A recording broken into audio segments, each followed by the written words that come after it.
I'm 7 News consumer anchor Diane Lee. Scams can, of course, hit anyone, but all too often seniors are targets.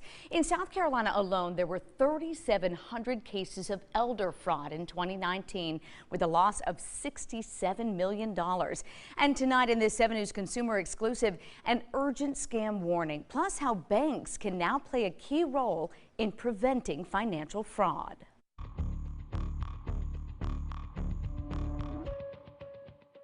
Let's leave this here.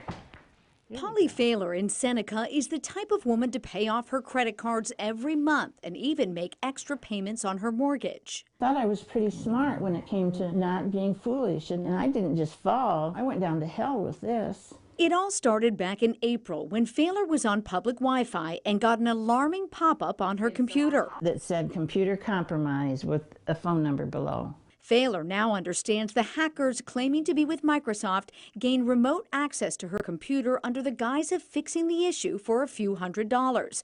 Over the next 2 months, they were watching her every move, including online banking. Then in June, they went in for the kill. All of these things on the screen kept flipping through. Failer says the bogus company had called to say they couldn't fix her problem after all and offered a refund. All of a sudden, my checking account appeared, and I had $6,000 in it, and all of a sudden it says $26,000. And I said, how did that get there? And he said, well, we returned it the way you sent it. As the scam goes, they claimed to have accidentally put in too many zeros and insisted she pay them back, telling her to wire the money immediately. If there's $20,000 in an account that's not mine, I don't want it there.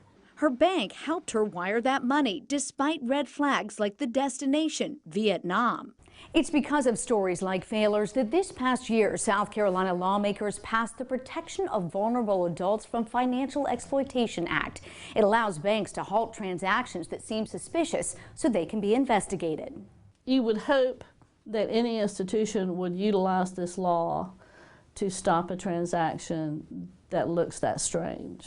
Susan Ingalls, the senior attorney with SC Legal Services, says she was surprised Failer's bank, USAA, approved the international wire transfer. But she adds the law also states banks cannot be held accountable for scams that slip through the cracks. USAA sent us a statement that reads in part, quote, members are informed of the fraud risk, particularly in the case of an international wire transfer, and they are asked a series of questions about the purpose of the transfer and the recipient in order to help identify fraud and other criminal activity. We confirm that our processes were followed in this instance. But what about the $20,000? You may be as shocked as Failer to learn the funds came from her own home equity line of credit. It had a zero balance for over a decade, but the hackers tapped into it and transferred the money into her checking account. Now she's on the hook. You admit that you fell victim to this scam, but do you believe that your bank also dropped the ball? Yes. I felt they should have supported me. They should have let me know in an email or a notice or something they were approving a $20,000 loan into this account that I didn't use.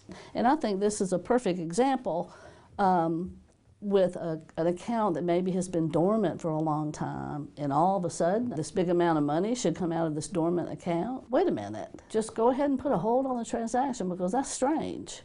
Now Failer is worried about losing her home. It's devastating to have something happen like this, and that's a lot of money. All she can do is warn others about the scam and hope financial institutions will make full use of the new law, knowing its protections are only as good as the systems in place to spot the red flags. So what are those red flags? Well, let's take a look. Beware of computer pop-ups, callers that may be impersonating a well-known company, as well as anyone who pressures you to act fast or requests a wire transfer. On that last note, wire transfers or payments through some type of gift card are a favorite of scammers because they are virtually untraceable. Now, for the last few weeks, 7 News has been talking with USAA about the status of Failer's case. If anything changes, we will, of course, keep you updated. For more on this story or any of my consumer exclusives, just head to my webpage by searching Consumer Exclusive Reports under the News tab at WSBA.com.